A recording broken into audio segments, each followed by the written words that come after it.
Hello world, Colin here with Harness Money.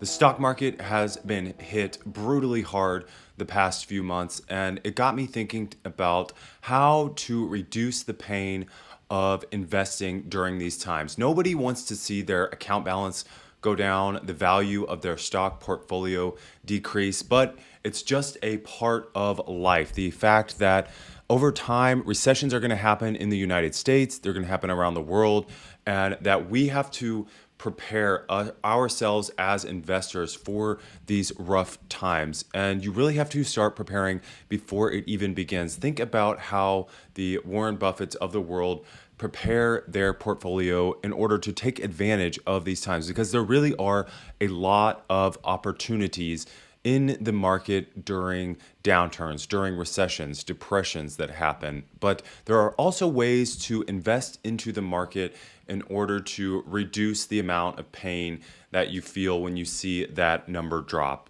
And so I like to really think about two different things. I like to think about growth, and I like to think about dividends or cash flow. During the times of recession, I'm really focused on increasing the amount of cash flow that I am receiving. And that happens in a lot of different ways, not just through dividends, but also in my working life. I want to continue to build up the amount of revenue that I'm receiving either from a job or from side hustles or from different investments that I've made into the market. So let's talk about it. Let's talk about specifically about cash flow in your portfolio. Number one, when you are investing for cash flow, diversity is the king. And when I say diversity, a lot of people immediately jump to ETFs, index funds. And index funds are great, but I don't necessarily love index investing. A lot of people do. It's probably the most prolific advice, financial advice in the past 10 years is to just put your money into an index fund and just set it and forget it.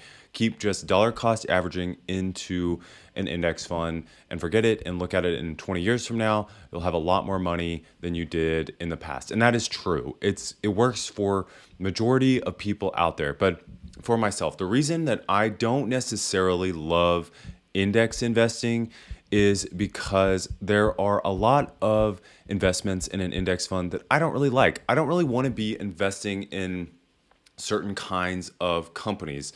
And those could be like the sin stocks, which are cigarettes, alcohol, tobacco, gambling, all those companies. I don't know. There's just a lot of companies that I don't love and that I don't want to be invested into. Not necessarily those sin stocks, but also some other stocks. Like there's a lot of biotech stocks that I don't really love, or SPACs, or just different kinds of investments that I don't really want to be invested into. I want to select those companies and those things that I really believe in that are going to be big into the future. And so I really divide my portfolio into two different big buckets. One is the growth stocks, the other is the dividend or cash flow stocks. And that's how you can really reduce your pain during a recession, is to focus in on those dividend cash paying stocks. There's a lot of companies out there that continue to pay dividend and continue to increase their dividends even through turmoil, even through 2008, that financial crisis, through the COVID crisis. They either maintained their dividend or they actually increased it. Most of them hold steady during times of crisis. They don't particularly want to increase, but they want to stay on that list of dividend aristocrats. That is really a big motivating factor for a lot of corporate management, is to maintain those dividend investors and really appease those shareholders, because those shareholders have a lot of power. They could change leadership if they don't like what's happening at that C-suite level. So they really want to, C-suite really wants to keep those people happy, and they really want to keep the money flowing into the company rather than out of that company. So it's a big thing to focus on dividend income when you are in a recession. Why? Because everything's on sale. All the stocks are down in value, which means that if you are getting a regular paycheck and every single month you have $100 or $200 that you can put into the market, you can scoop up more dividend shares and therefore increase the amount of dividend income that you get through that recession. And the longer it lasts, the cheaper you can get these dividend stocks. I'm really thinking about the big boys, the Walmarts, Johnson and Johnson, 3M, Pfizer. All these companies are really big dividend payers and really want to get as many big fish and mom and pop investors as possible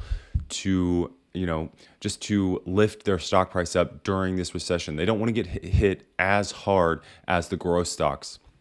During a recession, growth stocks generally get hit much harder than the dividend stocks because in order to pay dividends, if a company decides, okay, it's time to turn on that dividend machine, they really have to have a lot of revenue, top line revenue, and then they have to have profits in order to pay those amounts out of. So they're a lot bigger usually. They're usually a little bit more established. The older behemoths like Coca-Cola, like Waste Management, they're companies that have been around generally decades rather than the younger startup companies that have only been around, a few years or a decade or 2 decades.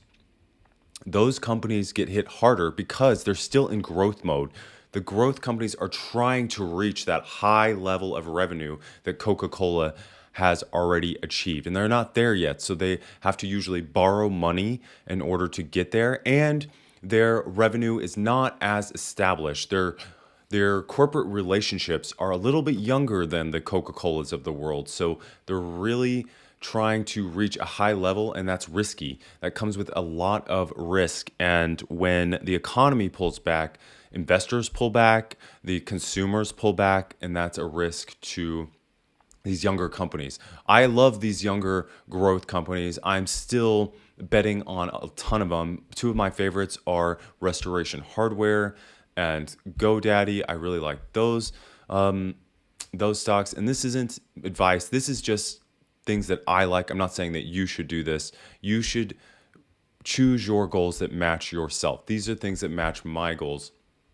But those are younger, hungrier, still in growth mode, not going to pay dividends for a long time, if ever. There's some companies that just choose to never pay dividends, like a Berkshire Hathaway, like a Salesforce, those type of businesses. And that's okay. That's their choice. They've chosen to reinvest their money into R&D, research and development, and also share buybacks. Warren Buffett often buys back shares when he believes the value is there in Berkshire Hathaway to do that. But try and buy as many dividend stocks as possible because you want to see your dividend revenue increase.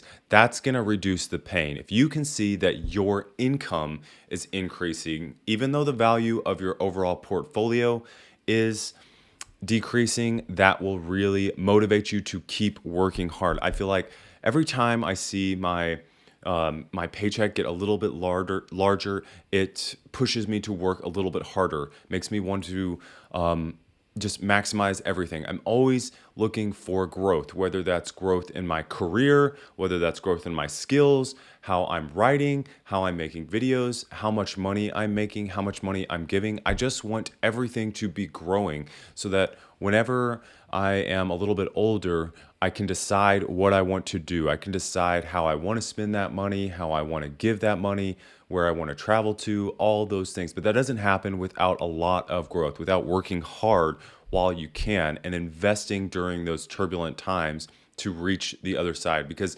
honestly, investors need a few recessions in order to really build up that big nest egg. They need to buy in cheaper when prices are lower and ride that wave up to the highest of the bull markets in order to just have that large dividend portfolio that they can, either save that money, spend that money, or decide to give it away or to sell it off.